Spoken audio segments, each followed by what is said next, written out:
ശ്രദ്ധിക്ക്. ഖബറിൽ ആദ്യമായി കണ്ടുമുട്ടുന്നത് ആരെയാണ്? നമുക്കൊക്കെ ഒരു മനസ്സിൽ ആശങ്കയാണ്. ഈ സഹോദരങ്ങളെ, അടുത്ത സെക്കൻഡിൽ മരിക്കേണ്ടവരല്ലേ? ഞാൻ ഈ പറയുന്ന വിഷയം നമ്മൾ ഇന്ന് മരിച്ചാൽ നാളെ നമ്മുടെ ഖബറിൽ രാവിലെ കാണാനുള്ളതാണ്. ഞാൻ ഇന്ന് മരിച്ചാൽ നാളെ നേരം വെളുക്കുന്നതിന് മുമ്പ് എന്റെ ജനാസ മറവാടും. തീർച്ചയായും നാളത്തെ വൈകുന്നേരത്തിലേക്ക് എന്റെ ജനാസ വെക്കൂല. തീർച്ചയായും എന്റെ വല്യുപ്പ ശൈഖുന തഴവ ഉസ്താദ്, മർഹൂം തഴവ ഉസ്താദ്, അല്ലാഹുവിന്റെ ദറജ ഉയർത്തുമാറാവട്ടെ. വലിയ സാത്വികരായ വ്യക്തിയാണ്. കേരളക്കര എന്നല്ല, ലോകം കണ്ട ഏറ്റവും വലിയ അത്യുന്നത വ്യക്തിയാണ്. മരണപ്പെട്ടു. 2.5 മണിക്കൂർ സമയം അദ്ദേഹം ജനാസ വെച്ചുള്ളൂ. എന്തിനു വേണ്ടി? അദ്ദേഹം കുഴിച്ച് നേരത്തെ തന്നെ തയ്യാർ ചെയ്തു വെച്ച ആ ഖബറിലെ മണ്ണൊന്ന് നീക്കാൻ വേണ്ടി മാത്രമായിട്ടുള്ള സമയം. ആളെ വിളിച്ചു, അതൊന്ന് മണ്ണൊന്ന് മാറ്റി 2.5 മണിക്കൂർ കൊണ്ട് അടക്കി കഴിഞ്ഞു. മയ്യിത്ത് നിസ്കരിച്ച് അടക്കി കഴിഞ്ഞു.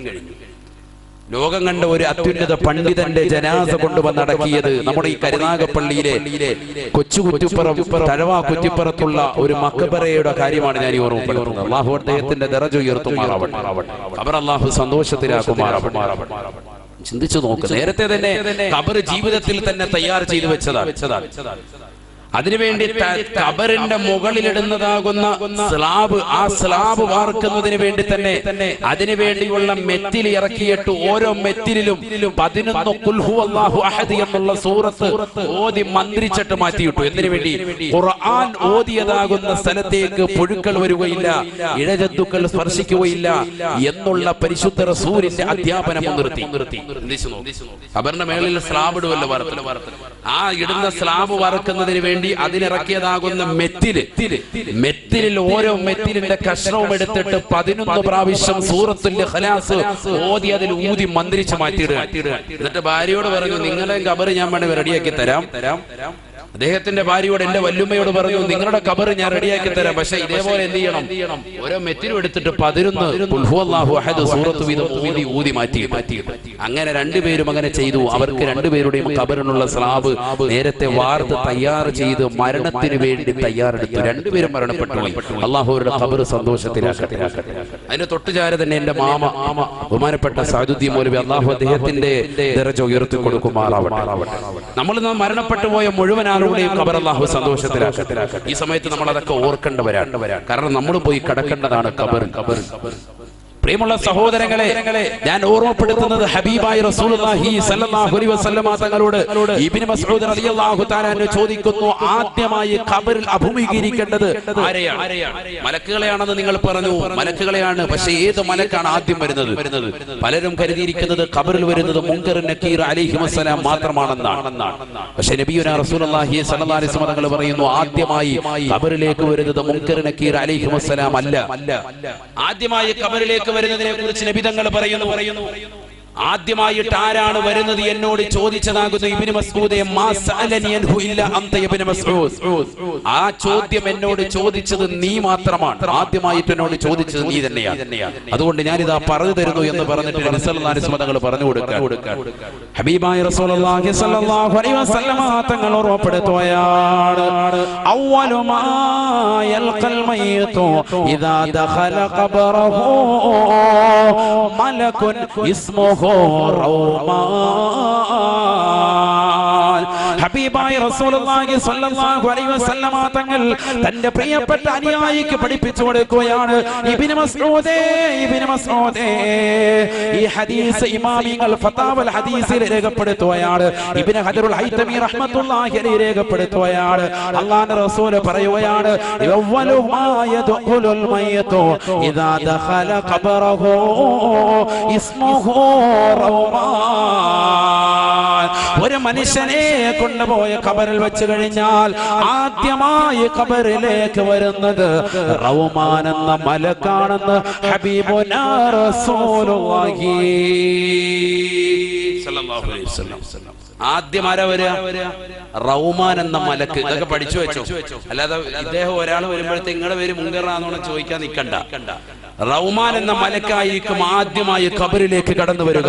മുഹമ്മദുർ റസൂലുള്ളാഹി. ഹബീബായ റസൂലുള്ളാഹി സ്വല്ലല്ലാഹു അലൈഹി വസല്ലം തങ്ങൾ പറയുകയാണ്, വല്ലാത്തൊരു കോലമാണ്, രൂപമാണ്, ഭാവമാണ് റൗമാൻ എന്ന മലക്കിനെന്ന് ഹബീബുനാ റസൂലുള്ളാഹി. ആ മലക്കിന്റെ ജോലി എന്താണ്? ജോലി എന്താണ്? ആ മലക്ക് വന്നുകൊണ്ട് അവനോട് പറയുമത്രേ, യാ അബ്ദല്ലാഹ്, അല്ലാഹുവിന്റെ അടിമയെ, ഉക്തുബ് അമലക, നിന്റെ അമലിനെ നീ രേഖപ്പെടുത്തണേ. നിന്റെ അമല് നീ രേഖപ്പെടുത്തണം. എല്ലാം രേഖപ്പെടുത്തണം. നന്മയും തിന്മയും സർവ്വതും രേഖപ്പെടുത്തണം. നന്മ മാത്രം പോരാ, തിന്മയും രേഖപ്പെടുത്തണം. നമുക്ക് നന്മയാണോ കൂടുതൽ തിന്മയാണോ ചിന്തിക്കും. അള്ളാഹു നമ്മളെ നന്മകൾ അധികരിച്ച കൂട്ടത്തിൽ അള്ളാഹു ഉൾപ്പെടുത്തുമാറാവട്ടെ. ആമീൻ പറ മനുഷ്യന്മാരെ. അള്ളാഹു നമ്മളെ ഉൾപ്പെടുത്തുമാറാവട്ടെ. ദുആ ചെയ്യുമ്പോൾ ആമീൻ പറയണം. പ്രത്യേകിച്ച് 40 പേര് കൂടുന്നിടത്ത് ഇജാബത്തുണ്ടെന്നാണ്. ഇതിപ്പോ എത്ര പേരുണ്ട്? അൽഹംദുലില്ലാഹ്. അതുകൊണ്ട് സ്വീകരിക്കപ്പെടും തീർച്ചയാണ്. ദുആ ചെയ്തിട്ടേ പിരിയാവുള്ളൂ ഇൻഷാ അല്ലാഹ്. ഇന്ന് ലാസ്റ്റ് സമാപന ദിവസം, നാളെ ഞായറാഴ്ചയാണ്. സുഖമായിട്ട് ഇതെല്ലാം കഴിഞ്ഞു പോയി ഒന്ന് വേണേ സുബഹി കഴിഞ്ഞിട്ട് ഉദയം കഴിഞ്ഞ് കുറച്ചു നേരം ഉറങ്ങുകയും ചെയ്യാം. അള്ളാഹു നമുക്ക് ആഫിയത്ത് തരട്ടെ. ഇതൊക്കെ നമ്മുടെ ജീവിതത്തിൽ വല്ലപ്പോഴും കിട്ടുള്ളൂ. ഇതുപോലൊരു സദസ്സ്. നമ്മൾ കളിതമാശ പറയില്ലല്ലോ, ഖുർആനും ഹദീസും ഓതിയല്ലേ പോകുന്നത്. അതുകൊണ്ട് ചിന്തിക്ക് നമ്മുടെ നന്മയിലേക്ക് നമ്മൾ മുതൽക്കൂട്ടാൻ. ഹബീബായ റസൂലുള്ളാഹി സ്വല്ലല്ലാഹു അലൈഹി വസല്ലമ തങ്ങൾ പറയുകയാണ്, അവ്വലു മാ യൽഖൽ മയ്യിതു ഇദാ ദഖല ഖബറഹു മലകുൻ ഇസ്മുഹു റൗമാൻ. ഒരു മനുഷ്യനെ കൊണ്ടുപോയ ഖബറിൽ വെക്കുമ്പോൾ കരുനാഗപ്പള്ളിയിലുള്ള പ്രിയപ്പെട്ട സഹോദരി, നിന്നെ പള്ളിയുടെ 6 മണ്ണിന്റെ ഇരുട്ടറയിലേക്ക് വെച്ചിട്ട് കുടുംബാദികൾ മൂടുകല്ല് വെച്ചിട്ട് തിരിച്ചു പോകുമ്പോ അതാ ഖബറിലേക്ക് ആദ്യമായി കടന്നു വരുന്നത് റൗമാൻ എന്ന മലക്കാണെന്ന് ഹബീബുനാ റസൂലുള്ളാഹി. ആ മലക്ക് വന്നുകൊണ്ട് നിന്നോട് പറയുകയാണ്, ഉക്തുബ് അമലക, നിന്റെ അമലെല്ലാം എഴുതണേ. മഹ്ശറയിലേക്കൊന്നുമല്ല, ഇപ്പൊ തന്നെ പരിപാടി തുടങ്ങാൻ. നീ ഇതുവരെ ചെയ്ത പ്രായപൂർത്തി എത്തിയ സമയം മുതൽ നീ ചെയ്തതാകുന്ന സർവ്വ നന്മ തിന്മകളും വേഗം എഴുതി.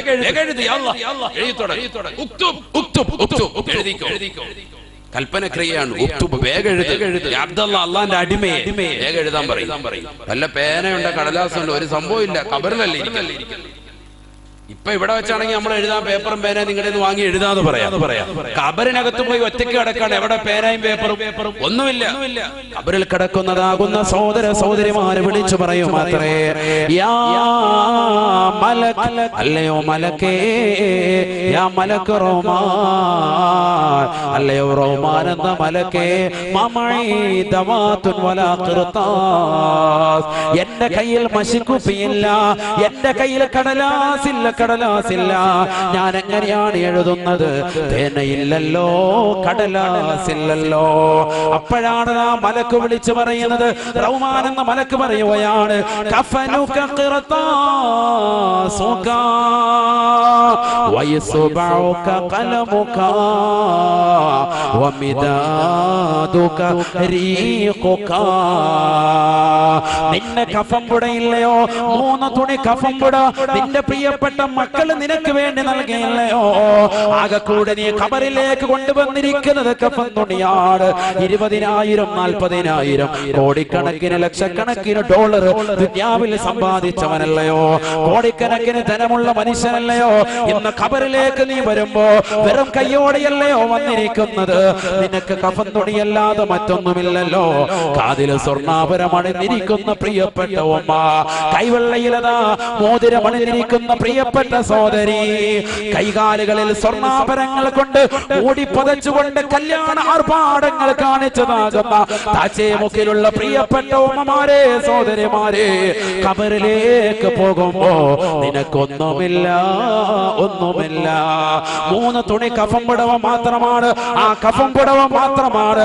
ആ കഫം പുടവയെ നോക്കിക്കൊണ്ട് മലക്കുൽ മൗത്ത് പറയുകയാണ്, കഫനുക ഖിർതാസുക, കടലാസിദാ നിന്റെ കഫൻ തുണിയാണ്. ഇനി നിനക്ക് പേനയില്ല എങ്കിൽ, ഇനി നിനക്ക് മഷിയില്ല എങ്കിൽ, ഇതാ മഷി ഞാൻ നിനക്ക് നൽകാൻ പോയാണ്. വയസ്ബഉക ഖലമുക വമിദാദുക റീഖുക. നിന്റെ വായിലേക്ക് നിന്റെ വിരലെന്നുടനെ നിന്റെ വായിലൂടെ നുരയുണ്ടല്ലോ, പതയുണ്ടല്ലോ. ആ വായിലൂടെ തത്തിക്കളിക്കുന്നതാകുന്ന നുരകളും പതകളുമാണ്, ഉമനീരാണ് നിന്റെ മഷിക്കുപ്പി. നിന്റെ വിരലിന്റെ നിന്റെ തുഞ്ചമാണ് പേന. ആ പേനയാകുന്ന നിന്റെ വിരൽ കൊണ്ട് നിന്റെ വായിലൂടെ ഒഴുകി നടക്കുന്ന ഉമനീരിലേക്ക് മഷിയിലേക്ക് മുക്കിക്കൊണ്ട് കഫൻ പുടയിൽ നീ എഴുതണേ. അല്ലാ അല്ലാ ഫയക്തുബു ഹസനാതിഹി വസയ്യാതിഹി. ഹബീബായ റസൂലുള്ളാഹി സ്വല്ലല്ലാഹു അലൈഹി വസല്ലമ തങ്ങൾ തന്റെ പ്രിയപ്പെട്ട അനുയായികളോട് പറയുകയാണ്, സ്വഹാബത്തെ ഒരു വല്ലാത്ത രംഗമാണ്, ഭീതിതമായ അന്തരീക്ഷമാണ്. ഒരാൾ പോലും തുണയില്ല. ദുനിയാവിൽ ഒരു പേര് പോലും സ്കൂളിൽ പഠിക്കുന്ന സമയത്ത് ഒരു എസ്സേ എഴുതി തീർക്കാത്ത മനുഷ്യനാണ്. അവന്റെ പ്രായപൂർത്തിയെത്തിയ സമയം മുതൽ അവൻ ആ മരിക്കുന്ന സന്ദർഭത്തിൽ വരെ ചെയ്തതാകുന്ന സകല തിന്മകളും നന്മകളും എഴുതാ തുടങ്ങുമത്രേ. എല്ലാം എഴുതണം, ഒന്നും വിട്ടുകൊടുക്കില്ല. പണ്ട് സ്കൂളിൽ പഠിക്കുമ്പോ, മോഡൽ സ്കൂളിൽ പഠിക്കുമ്പോ എസ്സേ എഴുതുന്നു പറഞ്ഞു ടീച്ചർ പറഞ്ഞിട്ട് അള്ളാഹ് എഴുതാത്ത ഹയവാൻ ഇന്നിപ്പോ ഇവിടെ ഇരുന്ന് എഴുതേണ്ടി വരികയാണ്. അള്ളാഹു നമ്മളെ കാത്തിരക്ഷിക്കട്ടെ. ഒന്ന് ചിന്തിച്ചു നോക്ക് സഹോദരങ്ങളെ, അവസ്ഥ ചിന്തിച്ചു നോക്ക അവസ്ഥ. ഖബറിൽ ഇരുന്നുകൊണ്ട് എഴുതാൻ, ഒറ്റയ്ക്ക് ഖബറിൽ നിന്ന് എഴുതാൻ, കഫം പുടവിലേക്ക് എഴുതണം, ഉമനീര് വിരൽ മുക്കിക്കൊണ്ട് എഴുതണം മുഹമ്മദ് റസൂലുള്ളാഹി. ഇതൊക്കെ ഖബറിൽ നടക്കാൻ പോവാണ്, ഖബറിൽ സംഭവിക്കുന്നതാണ്. അത് ഇങ്ങനെ ഒരു മലക്കിനെ പറ്റി നമ്മൾ ആദ്യമായിട്ട് കേൾക്കണം. മുങ്കരൻ നക്കീർ എന്നൊക്കെ ഇതുവരെ നമ്മൾ കേട്ടു. ഇതേതാണ്? ഇത് പുതിയതാണല്ലോ? പുതിയതല്ല, ഇത് പഴയത് തന്നെയാണ്. പക്ഷെ നമുക്ക് പുതിയതാണ്. നമ്മളിപ്പോഴാണ് ഇതിനെക്കുറിച്ച് പഠിക്കുന്നത്. ആദ്യമായി ഖബറിൽ വരുന്ന മലക്കിന്റെ പേര് ഇസ്മുഹു റൗമാൻ. റുമ്മാൻ പഴമല്ല, അതാ നമ്മൾ കഴിച്ചിട്ടുള്ളത്, നമുക്കതേ പരിചയമുള്ളൂ. റൗമാൻ മലക്കിന്റെ പേര്. അല്ലാഹു മനസ്സിലാക്കാൻ തൗഫീഖ് തരട്ടെ. മലക്ക് വന്നുകൊണ്ട് എഴുതാൻ പറയും. ഹബീബായ റസൂലുള്ളാഹി സ്വല്ലല്ലാഹു അലൈഹി വസല്ലമ തങ്ങൾ പറയുകയാണ്, അവൻ ചിന്തിക്കാൻ തുടങ്ങുകയാണ്. എല്ലാം എഴുതണം. ചെറുപ്പകാലഘട്ടം മുതൽ മുഴുവനും പ്രായപൂർത്തി എത്തിയത് മുതൽ മരിക്കുന്ന സെക്കൻഡ് വരെയുള്ളത് മുഴുവൻ എഴുതാൻ പറയാം. ഇന്നത്തെ ദിവസം രാവിലെ മുതൽ ചെയ്ത് എഴുതാൻ പറയുകയാണെങ്കിൽ ഒരു പക്ഷേ ഓർത്തെടുത്ത് നമുക്ക് എഴുതാൻ കഴിയും. ഇന്ന് രാവിലെ നീ നേരം വെളുത്തത് മുതൽ ചെയ്തത് ഇതുവരെയുള്ളത് എഴുതാൻ പറയുകയാണെങ്കിൽ നമുക്ക് ഒരു പക്ഷേ കഴിയും. അത് തന്നെ എന്താ ഉള്ള അമലൊന്നുമില്ല. രാവിലെ നേരം വെളുത്തു, എഴുന്നേറ്റ് എത്ര മണിക്ക്? 8 മണിക്ക് എഴുന്നേറ്റ്. ഉപയില്ല. പിന്നെ ളുഹർ നിസ്കരിക്കുന്നതിന്റെ സമയത്ത് നമ്മൾ കരുനാഗപ്പള്ളി പള്ളിയുടെ അവിടെ ഉണ്ടായിരുന്നു. പക്ഷെ അല്ലാതെ ളുഹർ നിസ്കരിക്കാൻ പറ്റിയില്ല. ഇങ്ങനെ നമ്മുടെ നമസ്കാരത്തിന്റെ കാര്യങ്ങൾ മുഴുവൻ ഒഴിവാക്കി കാര്യങ്ങൾ എഴുതുകയാണെങ്കിൽ പെട്ടെന്ന് കഴിയും, അമലൊന്നും ഉണ്ടാവൂല. അല്ലാഹു കാത്തിരക്ഷിക്കട്ടെ. എല്ലാവരുടെയും കാര്യമല്ല, ചില ആളുകൾ നന്നാവാനാണ് ഇത്തരത്തിലുള്ള വാഴ. അല്ലാഹു അവരെയും നമ്മളെയും എല്ലാവരെയും സാലിഹീങ്ങളിലും സാലിഹാത്തുകളും ഉൾപ്പെടുത്തി അനുഗ്രഹിക്കുമാറാവട്ടെ. ഒന്ന് ചിന്തിച്ചു നോക്ക് സഹോദരങ്ങളെ, 15ാമത്തെ വയസ്സ് മുതൽ അന്ന് മുതൽക്കാണ് നിനക്ക് പ്രായപൂർത്തി എത്തി എന്ന നിലയ്ക്കാണെങ്കിൽ പുരുഷനെ സംബന്ധിച്ചിടത്തോളം, സ്ത്രീകളെ സംബന്ധിച്ചിടത്തോളം അവളുടെ ഏജ് മുതൽ ചിന്തിച്ചു നോക്ക്. ഇതുവരെയുള്ള സമയം അത്രയും നമ്മൾ ചെയ്ത നന്മകൾ എന്തൊക്കെ, തിന്മകൾ എന്തൊക്കെ എഴുതാൻ പറ്റുമോ? പക്ഷെ ഖബറിൽ അവനത് മുഴുവനും ഓർമ്മ നൽകുമെന്ന് മുഹമ്മദ് റസൂലുള്ളാഹി. മുഴുവനും എഴുതും, എല്ലാം എഴുതും. ഒരൊറ്റ അമല് പോലും വിട്ടുപോകാതെ കഫം കൂടെ മുഴുവനും എഴുതി ചേർക്കുമെന്ന് മുഹമ്മദ് റസൂലുള്ളാഹി. സാധേ അത് എഴുതാനാണെങ്കിൽ കഫം പുട തികയത്തില്ലല്ലോ. അങ്ങനെയാണെങ്കിൽ എന്നെ ഒരു 50 കഫം പുടയിൽ അടക്കണം വസിയത്ത് ചെയ്യണേ. കാരണം ഇത് എഴുതി തീരത്തില്ല. കാരണം അതിന് മാത്രം ഉണ്ട് നമ്മുടെ ഇല്ല. അത് വേണ്ട, 3 കഫം പുടയിൽ മുഴുവൻ തീർപ്പിക്കും. അല്ലാഹു വിശാലമാക്കും. ഡോക്ടർ ഡെയ്ൽ എന്ന് പറയുന്ന ഒരു വലിയ തത്വചിന്തകൻ, അദ്ദേഹം പറഞ്ഞു, 500 പേജുള്ള പുസ്തകം എഴുതാൻ കഴിയും ഒരു വ്യക്തി 2 ആഴ്ച സംസാരിക്കുന്ന അവന്റെ സംസാരങ്ങൾ എഴുതി വെച്ചാൽ. എത്ര പേജുള്ള? 500 പേജുള്ള പുസ്തകം എഴുതാൻ കഴിയും. 2 ആഴ്ചത്തെ നമ്മുടെ സംസാരം മാത്രം ഒന്ന് കുറിച്ചു വെച്ചാൽ മതി, 500 പേജുണ്ടാവും. അദ്ദേഹം പറയാം. ഒരുപാട് ആളുകൾ അദ്ദേഹം പരീക്ഷണം നടത്തിയിട്ട് അദ്ദേഹം എഴുതി വെച്ചാൽ കറക്റ്റാണ് പറഞ്ഞത്. കാരണം ഈ നാവ് വെറുതെ ഇങ്ങനെ കലവിലെ ശബ്ദിച്ചുകൊണ്ടിരിക്കുകയാണ്, ഒരിക്കലും അടങ്ങിയിരിക്കൂല. ഇതിന്റെയൊക്കെ നാളെ ഹിസാബിടപ്പെടും. അല്ലാഹു കാത്തിരക്ഷിക്കട്ടെ. ഇതൊക്കെ എഴുതാൻ പറയാം. എല്ലാ നന്മകളും തിന്മകളും എഴുതി വെക്കാൻ പറയും ഖബറിൽ വെച്ച്. ചിന്തിച്ചു നോക്കി, എത്ര നന്മകളാണ് നമുക്കുള്ളത്. തിന്മയാണോ കൂടുതലുള്ളത്, നന്മയാണോ കൂടുതലുള്ളത്? ഹബീബായ റസൂലുള്ളാഹി സ്വല്ലല്ലാഹു അലൈഹി വസല്ലമ തങ്ങൾ പറയുകയാണ്, ഫയക്തുബു ഹസനാതിഹി വസയ്യാതിഹി കയൗമിൻ വാഹിദ്. ഒരൊറ്റ ദിവസത്തെ നന്മകൾ തിന്മകൾ മുഴുവനും പോലെ ആ നന്മ തിന്മകൾ മുഴുവനും അവൻ എഴുതുമത്രേ, എഴുതി വെക്കുമത്രേ എന്ന് ഹബീബുനാ റസൂലുള്ളാഹി. 15ാമത്തെ വയസ്സ് മുതൽ അവനെ കാണിച്ചു കൂട്ടിയതാകുന്ന സകല തിന്മകളും എഴുതുകയാണ്. അവൻ സിനിമാ തിയേറ്ററിലേക്ക് ഓടിയത്, അവൻ മോശപ്പെട്ട സിനിമകൾ കാണാൻ തന്റെ കൂട്ടുകാരുമായി കറങ്ങി നടന്നത് എല്ലാം എഴുതി വെക്കുകയാണ്. തന്റെ മാതാപിതാക്കളുടെ പണം ഹറാമായ രീതിയിൽ അപഹരിച്ചെടുത്തത്, പാപ്പയുടെ പോക്കറ്റിൽ നിന്ന് പണം അടിച്ചു മാറ്റിയത്, ഉമ്മയറിയാതെ ഉമ്മയുടെ കമ്മല് അടിച്ചു മാറ്റി കൊണ്ടുപോയി പണയം വെച്ചത്, ഹറാമാകുന്ന സിനിമകൾ കണ്ടു തീർത്തത്, അശ്ലീലമാകുന്ന പുസ്തകങ്ങൾ വായിച്ചു തീർത്തത്, എല്ലാം അവൻ എഴുതുകയാണ്.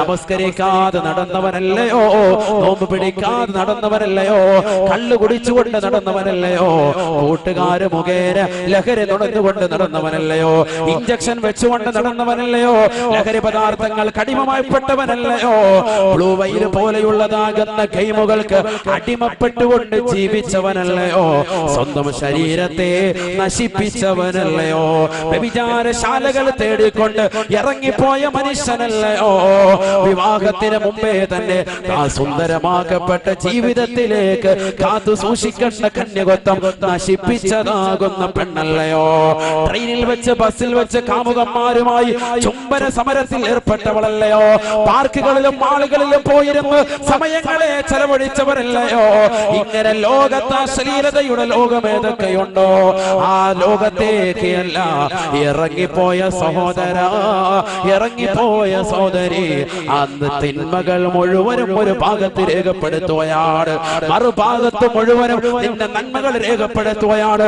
നീ നമസ്കാരമുള്ളവനായിരുന്നെങ്കിൽ, നീ നോമ്പ് പിടിച്ചവനാണെങ്കിൽ, നീ സകാത്ത് കൊടുത്തവനാണെങ്കിൽ, നീ പാവങ്ങൾക്കറിയാതെ ഒരു കൈവറിയാതെ ഇടത്തെ കൈയറിയാതെ വലത്തെ കൈകൊണ്ട് സ്വതക്ക നൽകിയവനാണെങ്കിൽ, നീ പരിശുദ്ധ കഅബാലയം കൺകുളിർക്ക് കാണാൻ സൗഭാഗ്യം കിട്ടിയവനാണെങ്കിൽ, പാവങ്ങൾക്ക് നിരാലംബർക്ക് അവലംബമായി നിരാശ്രയർക്ക് ആശ്രയത്വം കൊടുത്ത് നിന്റെ ജീവിതത്തെ ധന്യമാക്കാൻ നിനക്ക് കഴിഞ്ഞിട്ടുണ്ടെങ്കിൽ, ആ നന്മകൾ മുഴുവനും നീ മറുഭാഗത്ത് രേഖപ്പെടുത്തുമത്രേ ഒരൊറ്റ ദിവസം കൊണ്ടെന്ന് ഹബീബുനാ റസൂലുള്ളാഹി.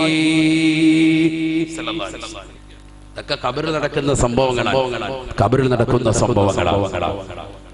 ഈ നന്മകൾ മുഴുവനും തിന്മകൾ മുഴുവനും എഴുതിയത് മുഴുവനും ചുരുട്ടാൻ പറയും, അവന്റെ കഫംപുട മുഴുവൻ ചുരുട്ടെടുക്കാൻ പറയും, എന്നിട്ട് അവന്റെ തോളിലേക്ക് വെച്ച് കൊടുക്കും. ആര് പറയാൻ? ഹബീബ് റസൂലുള്ളാഹി. അതാണ് പരിശുദ്ധ ഖുർആൻ പറഞ്ഞത്. ഖുർആൻ നമ്മൾ ഓതണ്ടേ, പഠിക്കണ്ടേ? വകുല്ലു ഇൻസാൻ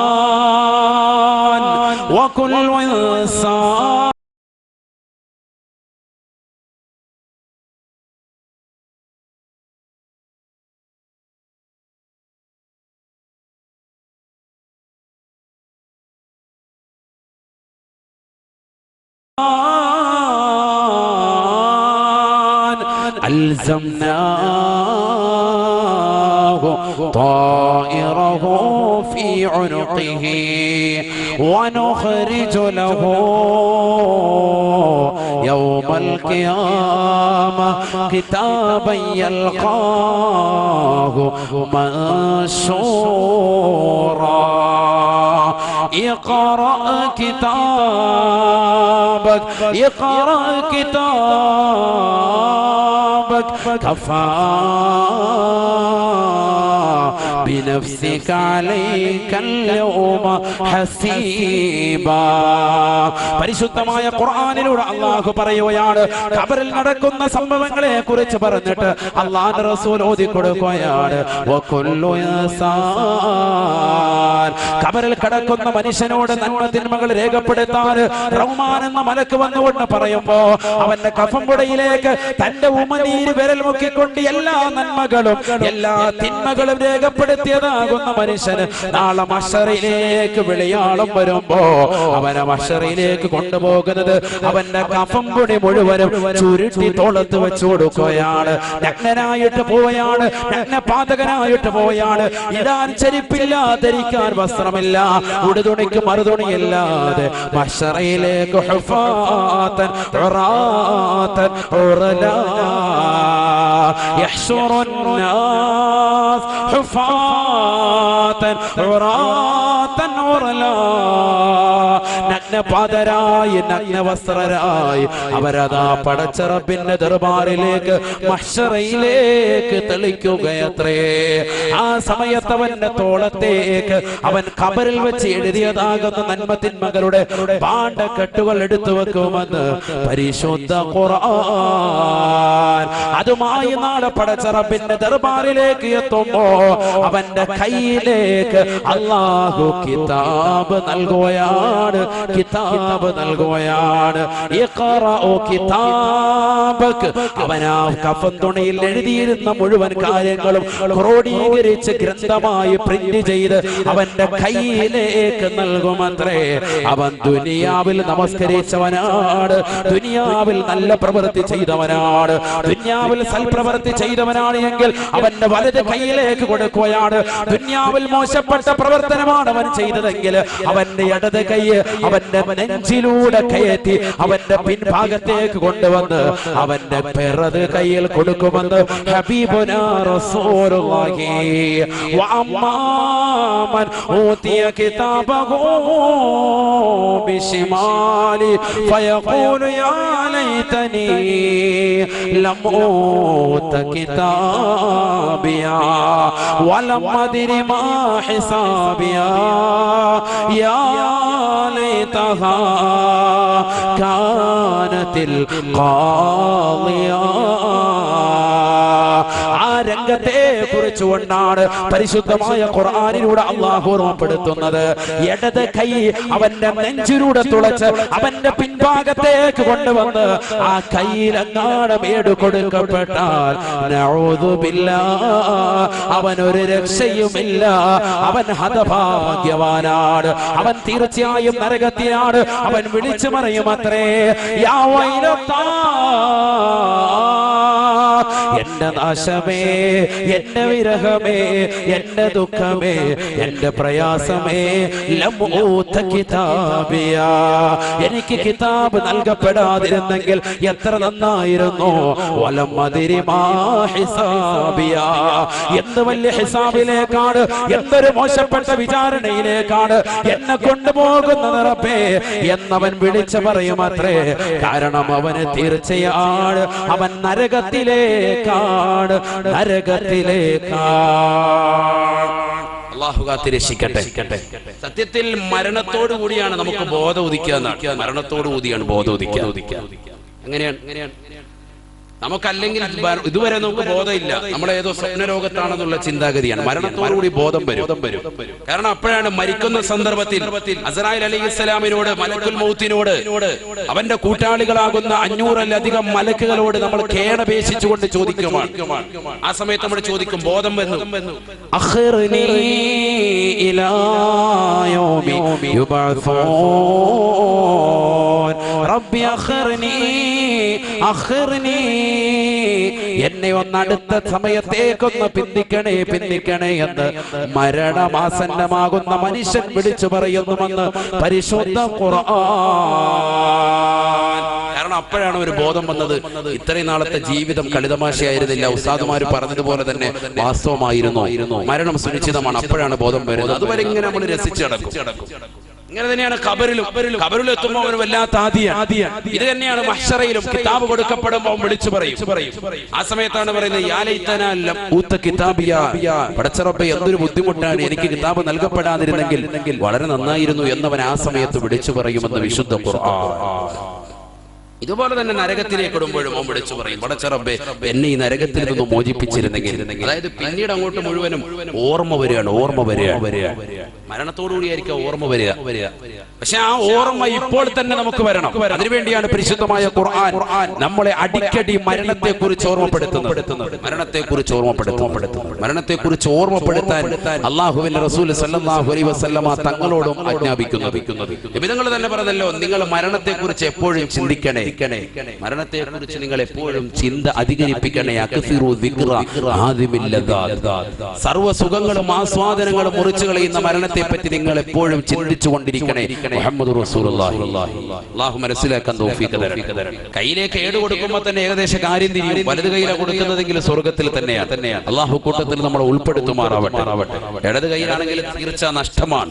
ഹതഭാഗ്യമായ ഒരു കൂട്ടത്തിലാണ്. അല്ലാഹു നമ്മളെ അക്കൂട്ടത്തിൽ നിന്ന് നമ്മളെയും കൂട്ടുകുടുംബാദികളെയും ബന്ധുമിത്രാദികളെയും അല്ലാഹു കാത്തിരക്ഷിക്കുമാറാവട്ടെ. ഹബീബായ റസൂലുള്ളാഹി സ്വല്ലല്ലാഹു അലൈഹി വസല്ലമ തങ്ങൾ ഓർമ്മപ്പെടുത്തുകയാണ്, ആ ഖബറിലേക്ക് അവൻ കടന്നു കഴിയുമ്പോ ഖബറിലതാ ഖബർ അവനോട് സംസാരിക്കുമത്രേ. അടുത്ത് നടക്കുന്ന പ്രതിഭാസം ഖബർ അവനോട് സംസാരിക്കും. ഇത് ആദ്യമാണ് എന്നും അതല്ല രണ്ടാമതാണ് എന്നും വ്യത്യസ്ത അഭിപ്രായങ്ങളുണ്ട്. ഒരു മനുഷ്യൻ ഖബറിലേക്ക് ചെല്ലുമ്പോൾ ഖബർ അവനോട് സംസാരിക്കും. അതെങ്ങനെയാ ഉസ്താദേ? നമുക്ക് ഈ നാവിനെ സംസാരശേഷി ആരാ തന്നത്? അല്ലാഹുവാണ്. ഈ നാവ് പോലെ എത്ര അവയവങ്ങളുണ്ട് നമ്മുടെ കയ്യിലൊക്കെ. കൈ എന്താ സംസാരിക്കാത്തത്? ഈ കൈക്ക് നാളെ പടച്ചറപ്പിന്റെ ദർബാറിൽ എത്തുമ്പോൾ സംസാരിക്കാനുള്ള ശേഷി കൊടുക്കും, അല്ലേ? അല്ലൗമ നഖ്തിമു അലാ അഫ്വാഹിഹിം വതുകല്ലിമുനാ അയ്ദീഹിം വതശ്ഹദു അർജുലുഹും ബിമാ കാനൂ യക്സിബൂൻ. സൂറത്ത് യാസീനിലില്ലേ? കൈകാലുകളെ അല്ലാഹു സീരി വെക്കും, നാവിനെ അല്ലാഹു സീരി വെക്കും. കൈകാലുകൾക്ക് സംസാരിക്കാനുള്ള ശേഷി അല്ലാഹു ഇട്ടുകൊടുക്കും. അപ്പൊ ഇന്ന് സംസാരിക്കാനുള്ള ഈ നാവിന്റെ ശേഷിയെ നാളെ മഹ്ശറിൽ അല്ലാഹു എടുത്തു കളഞ്ഞിട്ട് കൈക്ക് സംസാരിക്കാനുള്ള ശേഷിയും കാലിന് അതിന് സാക്ഷി നിൽക്കാനുള്ള ശേഷിയും അല്ലാഹുവാണ് നൽകുന്നത്.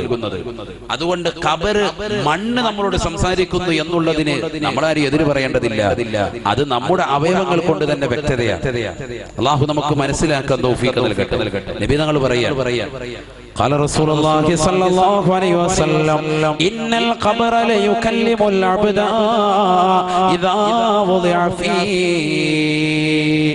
ഹബീബായ റസൂലുള്ളാഹി സ്വല്ലല്ലാഹു അലൈഹി വസല്ലം തങ്ങൾ പറയുകയാണ്, ഖബറിലേക്ക് ഒരു മനുഷ്യനെ കൊണ്ടുവന്ന് വെച്ച് കഴിഞ്ഞാൽ ആ ഖബർ അവനോട് സംസാരിക്കുമത്രേ. ഖബർ അവനോട് സംസാരിക്കും. എന്താ ഖബർ ചോദിക്കുക? മാ ഗറക ബി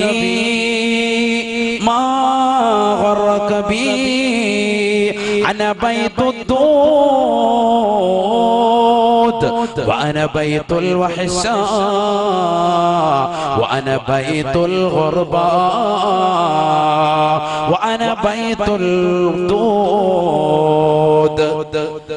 ഖബർ അവനോട് വിളിച്ചു പറയുകയാണ്, വിളിച്ചു ചോദിക്കുകയാണ്, മാ ഗറക ബി, എന്നെ കൊണ്ട് വഞ്ചിതനായ വസ്തു എന്താണ്?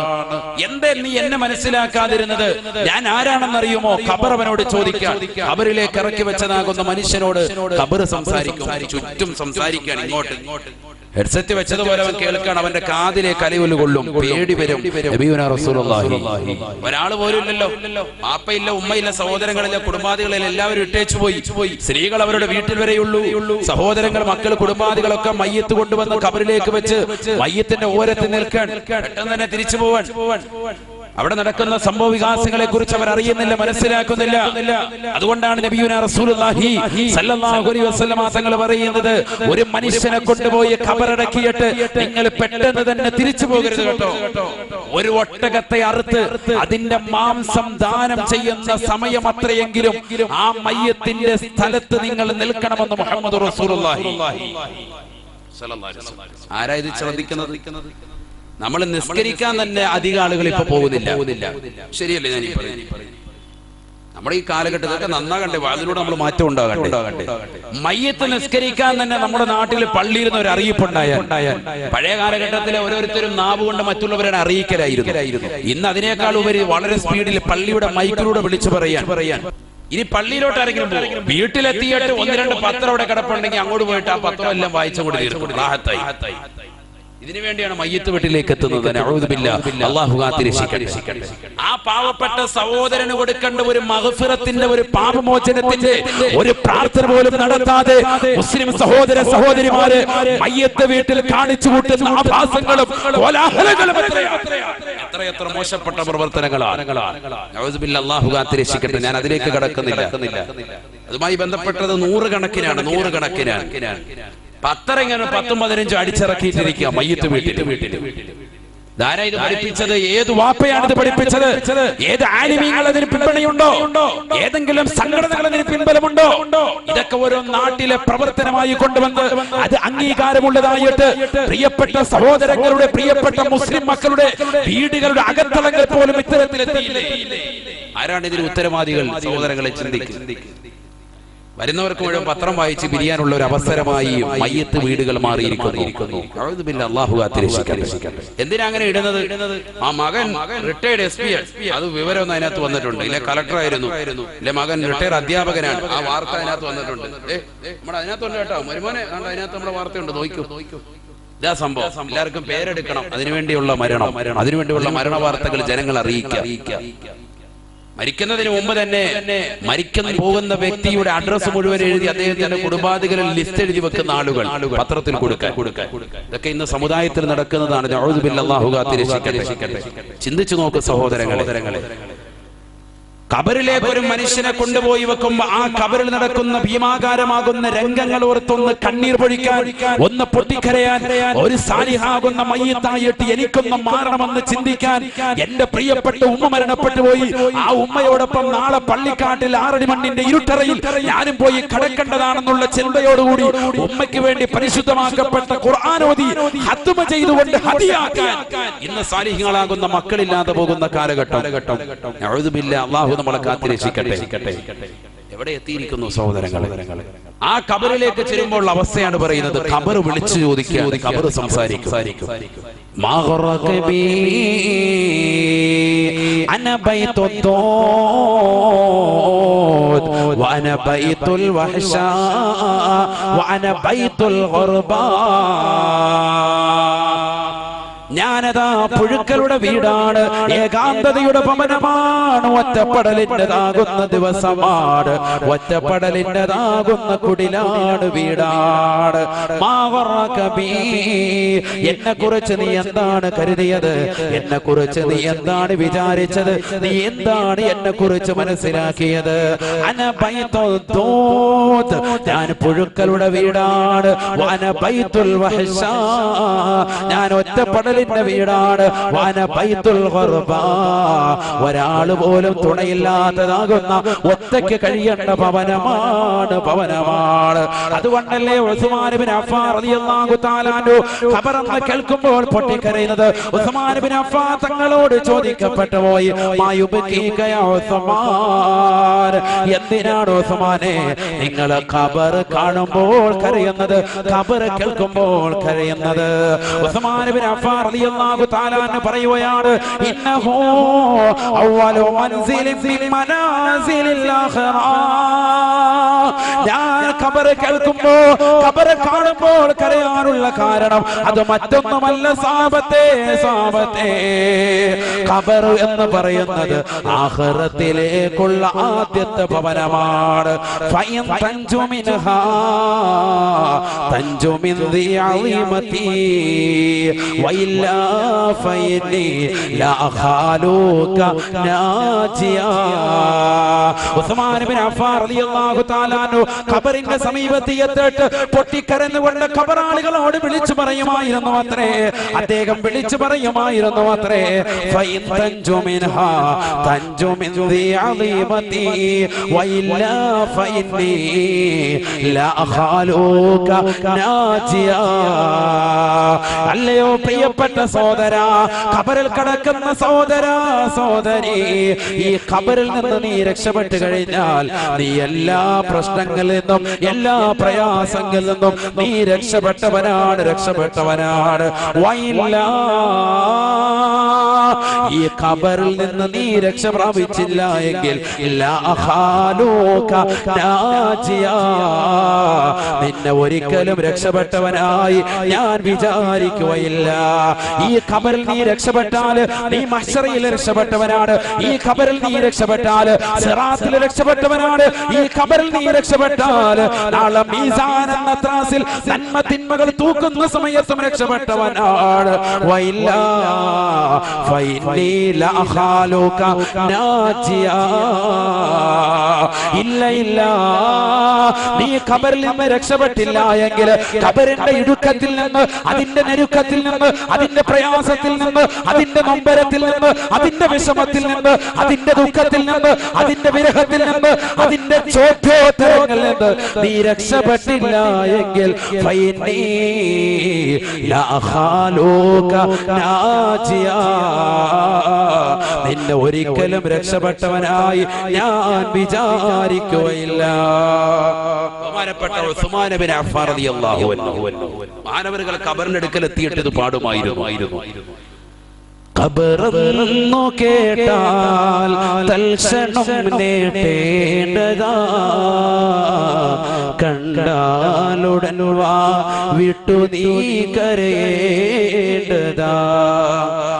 മേടയ്ക്ക് പകരം മാളമാ സുബ്ഹാന, മേടയ്ക്ക് പകരം മാളമാ സുബ്ഹാന, റബ്ബി അതിൽ കിടക്കേണ്ടതാണ് സമാന. തഴവാ ഉസ്താദ് അല്ലാഹുവിന്റെ ദറജ ഉയർത്തുമാറാവട്ടെ. ഈ അൽമവാഹിബുൽ ജലിയ വീട്ടിലുള്ളവരെന്ന് കൈവക്കിക്കേ, ഒന്ന് കൈവക്കിക്കേ. അൽഹംദുലില്ലാഹ്, അൽഹംദുലില്ലാഹ്, അല്ലാഹു ഖബൂലാക്കട്ടെ, സ്വീകരിക്കട്ടെ. അതൊക്കെ എല്ലാ വീട്ടിലും വേണ്ടതാണ്. വല്യുപ്പ രചിച്ചതാണ്, അതാണ് എന്റെ ഏറ്റവും വലിയ ബന്ധം. പക്ഷെ ലോകത്തുള്ള മുഴുവൻ ആലിമീങ്ങളും അത് ഏറ്റെടുത്തു പോയി, സാധാരണക്കാരും അത് ഏറ്റെടുത്തിട്ടുണ്ട്. ഒരുപാട് ഉമ്മമാരുടെ ഹൃദയത്തിൽ അത് വലിയ പാഠമാണ്. ഇന്നും ഈ രണ്ട് ഈരടികൾ കേൾക്കാത്ത ഒരു വീടുമില്ല എന്നർത്ഥം. ഇത് പറയാത്ത ഒരു കരുനാഗപ്പള്ളിക്കാരനുമില്ല, ഇതറിയാത്തവരില്ല. എല്ലാവർക്കും മനപ്പാടമാണ്. ഇല്ല, മനപ്പാടമില്ലേ? ഖബറെന്നു കേട്ടാൽ തൽക്ഷണം നേടേണ്ടതാ, കണ്ടാലുടൻ വാ വിട്ടു നീ കരയേണ്ടതാ. എത്ര അർത്ഥമാണ് സഹോദരങ്ങളെ, അത് കേട്ടാലാണ് കരയാത്തത്. അതെന്തൊരർത്ഥമാണ് സത്യത്തിൽ. ആ കാവ്യശകലത്തിലൂടെ കൊണ്ടെത്തിക്കുന്നത് അങ്ങോട്ട് മരണത്തിലേക്കാണ്, ഖബറിലേക്കാണ്. അല്ലാഹുവിന്റെ ദറജ ഉയർത്തുമാറാവട്ടെ. എത്ര ആലിമീങ്ങൾ, വലിയ വലിയ സാത്വികരാകുന്ന ഉലമാക്കൾ പോലും വടക്കൻ ജില്ലയിൽ പ്രഭാഷണത്തിന് പോകുമ്പോൾ ആ ആലിമീങ്ങൾ പോലും അവർ പറഞ്ഞിട്ടുണ്ട് എത്ര വലിയ കാവ്യമാണ് തഴവ തീർത്തിട്ടുള്ളത്. കാരണം തഴവ ഉസ്താദിന്റെ ആ ബൈത്ത് കേൾക്കുന്ന സന്ദർഭത്തിൽ ഹൃദയം പൊട്ടാത്തവരില്ല. ഈമാൻ അല്പമുള്ളവനൊക്കെ ഹൃദയം പൊട്ടിപ്പോകും. കാരണം ഇന്ന് ദുനിയാവിൽ ആർഭാടകരമാകുന്ന ജീവിതം നയിക്കുന്ന നമ്മൾ ഖബറിൽ പോയി കിടക്കാനുള്ളവരാണ്. മേടയ്ക്ക് പകരം മാളമാ സുബ്ഹാന, റബ്ബി അതിൽ കിടക്കേണ്ടതാണ് സമാന. ഇന്ന് വലിയ മണിമാളികകൾ, മേടകൾ വെച്ച് ഉല്ലസിക്കുന്നവർ ഇന്ന് ഏറ്റവും കുറഞ്ഞത് 2 ബെഡ്റൂമെങ്കിലും എല്ലാ വീട്ടിലും വേണ്ട, 1 റൂമെങ്കിലും ഉണ്ട്. സുഖമായ രീതിയിൽ ഫാൻ സൗകര്യമുണ്ട്, എയർ കണ്ടീഷൻ റൂമിലാണ് നമ്മൾ കിടക്കുന്നത്. ഒന്ന് മണ്ണിനടിയിൽ പോയി കിടക്കേണ്ട ഒരു അവസ്ഥ ചിന്തിച്ചു നോക്ക്. വേണ്ട, ഇന്ന് നമ്മൾ കബറിൽ കിടക്കല്ല, വെറുതെ ഒന്ന് അഭിനയിക്കാനെങ്കിലും ഒരു 10 മിനിറ്റോ 6 അടി മണ്ണിൽ കിടക്കുവോ? 6 അടിയൊന്നും ഇല്ല, അത് പറച്ചിലേ ഉള്ളൂ. ഇപ്പൊ 4 അടിയുള്ളൂ. 4 അടിയാണ് കബർ. ആ 4.5 അടി മണ്ണ് കബർ കുഴിച്ചിട്ട് അതിലൊരു 10 മിനിറ്റ് ഒന്ന് കടക്കാൻ, പകൽ വെളിച്ചത്തിൽ കടക്കാൻ പോലും നമ്മൾ തയ്യാറാവൂല. കാരണം എന്താ? നമുക്ക് അത്രത്തോളം ഈർഷ്യയാണ്, ബുദ്ധിമുട്ടാണ്, പ്രയാസം. അപ്പം ചിന്തിച്ചു നോക്കാം, കബറിൽ പോയി നമ്മൾ ഒറ്റയ്ക്ക് കിടക്കണ്ടേ? എന്താ ചിന്തിക്കാത്തത് സഹോദര? എന്താ ചിന്തിക്കാത്തത്? നമ്മൾ എന്താ ചെയ്തിട്ടുള്ളത്? നന്മ. അതൊരു മാളമല്ലേ, ഖബറല്ലേ, ഒരു കൂരിരുട്ടല്ലേ, ഇരുട്ടല്ലേ. ഖബറിനകത്തേക്ക് വരുമ്പോ ഇരുട്ടാണ്. ആ ഖബറിൽ എന്താണ് നമ്മൾ വെളിച്ചമായി കൊണ്ടുപോയിട്ടുള്ളത്? ബഹുമാനപ്പെട്ട അബൂ ദർ ഗിഫാരി റളിയല്ലാഹു തആല അൻഹു ഹബീബായ റസൂലുള്ളാഹി സ്വല്ലല്ലാഹു അലൈഹി വസല്ലമ തങ്ങളോട് ചോദിക്കുകയാണ്, യാ റസൂലല്ലാഹ് ഔസിനി, അല്ലാഹുവിന്റെ റസൂലേ എനിക്കൊന്ന് ഉപദേശം നൽകണേ, എനിക്കൊരു വസിയത്ത് നൽകണേ എന്ന് ലോകത്തിന്റെ നായകനോട് ബഹുമാനപ്പെട്ട അബൂ ദർ ഗിഫാരി തങ്ങൾ ചോദിക്കുമ്പോൾ ഹബീബായ നബി തങ്ങൾ പറയുകയാണ്, ഇത്തഖില്ലാഹ് ഇത്തഖില്ലാ, അല്ലാഹുവിനെ സൂക്ഷിച്ച് ജീവിക്കണേ ജീവിക്കണേ എന്ന് പറയുമ്പോ ബഹുമാനപ്പെട്ട അബൂ ദർ ഗിഫാരി തങ്ങൾ പറയുകയാണ്, സിദ്നി യാ റസൂലല്ലാഹ്, എനിക്ക് എന്തെങ്കിലും കൂടി അധികരിപ്പിക്കണേ നബിയേ. ഈ ഒരു ഉപദേശം മാത്രം പോരാ, വസിയത്തായിട്ട് എനിക്ക് എന്തെങ്കിലും കൂടി നൽകണേ. അല്ലാഹുവിനെ ഭയപ്പെട്ട് ജീവിക്കുന്നവനാണ് ഞാൻ, തഖ്വ വെക്കുന്നവനാണ് ഞാൻ, എന്റെ കണ്ണുകളെ സൂക്ഷിക്കുന്നവനാണ് ഞാൻ, സിനിമ കാണാതെ മോശപ്പെട്ട തലത്തിലേക്ക് എന്റെ കണ്ണുകളെ കൊണ്ടുപോകാതെ സൂക്ഷിക്കുന്നവനാണ് ഞാൻ, നിന്നെ ഭയപ്പെട്ടുകൊണ്ട് ജീവിക്കുന്നവനാണ് റബ്ബേ. പക്ഷേ നബിയേ സിദ്നി യാ റസൂലല്ലാഹ്, എനിക്ക് എന്തെങ്കിലും അധികരിപ്പിക്കണേ നബിയേ. ഫഖാല റസൂലുള്ളാഹി സ്വല്ലല്ലാഹു അലൈഹി വസല്ലം, അല്ലാഹുവിന്റെ റസൂൽ ഉടനെ പറഞ്ഞു അത്രേ, തിലാവത്തുൽ ഖുർആൻ, പരിശുദ്ധ ഖുർആൻ ഓതണേ, ഖുർആനിന്റെ ജീവിതത്തിൽ നിത്യമാക്കണേ. തഖ്വ പറഞ്ഞതിന് ശേഷം അല്ലാഹുവിന്റെ റസൂൽ പിന്നീട് പറയുന്നത്, അലൈക ബിതിലാവത്തിൽ ഖുർആൻ, പരിശുദ്ധമായ ഖുർആനിൽ 6666 ആയത്തുകൾ അത് ഹൃദ്യസ്ഥമാക്കാൻ നീ തുനിയണേ. എത്രയെത്ര സഹോദരങ്ങളാണ് കരുതാകപ്പള്ളിയിലുള്ളവർ, ഉസ്താദേ എന്റെ പ്രിയപ്പെട്ട മകനെ ഞാൻ ഹാഫിളാക്കുകയാണ്, ആലിമാക്കുകയാണ്, എനിക്ക് ഉസ്താദേ എന്റെ പ്രിയപ്പെട്ട മക്കളെ നല്ല രീതിയിൽ കൊണ്ടുവരണം, അവൻ ഹാഫിളാകണം, ആലിമാകണം, നാളെ പാരത്രിക ലോകത്ത് എനിക്ക് അവനെ കൊണ്ട് വിജയിക്കണമെന്ന് പറയുന്ന എത്രയെത്ര മാതാപിതാക്കൾ ഈ സദസ്സിലുണ്ട്. അല്ലാഹുവേ നീ സ്വീകരിക്കണേ അല്ലാ. എത്രയോ പാവപ്പെട്ട സഹോദരങ്ങളുണ്ട് ഈ വിനീതന്റെ പ്രഭാഷണം കേട്ടുകൊണ്ട് തന്റെ മക്കളെ ഖുർആൻ പഠിപ്പിക്കാൻ വേണ്ടി ഇറക്കിയതാകുന്ന ആളുകൾ. അല്ലാഹുവേ അവരെ നീ ഹാഫിളീങ്ങളാക്കണേ അല്ലാ, നീ ആലിമീങ്ങളാക്കണേ അല്ലാ.